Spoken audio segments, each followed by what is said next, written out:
پشتی کو گازنده چند حوالاتی اکن گند قصارا گشتی اما کو آبا وانیا پیس سویا سخلم نینه کنال پیام دیفچونا وی بابتی کرد.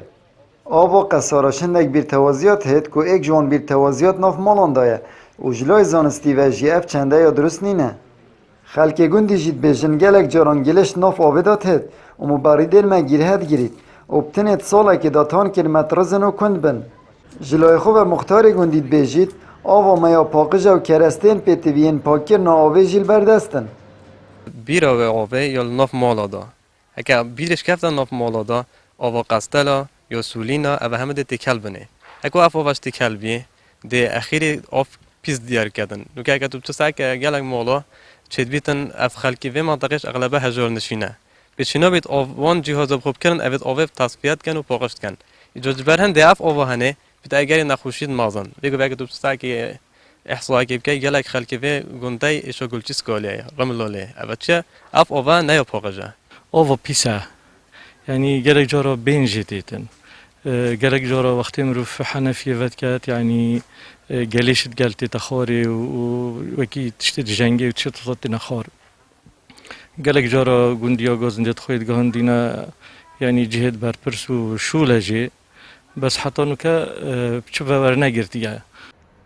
تاقیگاه ریدبری آوادهو که جید بیجید گیر هد ناف آوا همی بیران ده هیه و رجاوید ناف بیرن قصارا دال دیف بیورین جیهانیه لدگل هنده جی ام ده دیفچون آوی بابتی کن او بیر گلک جاراگر کنف ناف محلا آبید پیس دور ماندوری و ها بند پیست بند بس بایا قصارا نگهشتی وی درجه پیساتی وی ام بجنیا پیس بوی وقتی ده ما بیر بروش که هبون ولی هاتن برهش که رو پیس بون مهمیت عزل کری بس یا قصارا حتی بگوید درسته ناحیه کیمیایی فحص کیمیایی و هی و حفت ما اینوی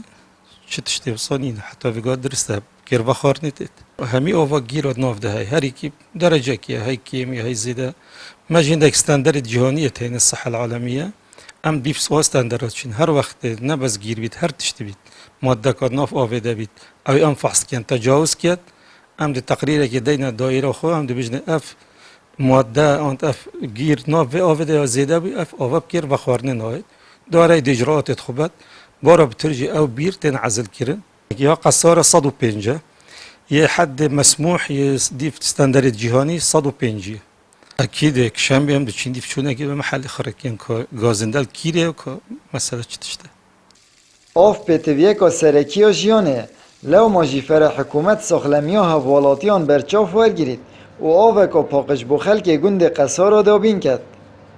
آمد بریفکانی کنال آسمانی پیام دهوک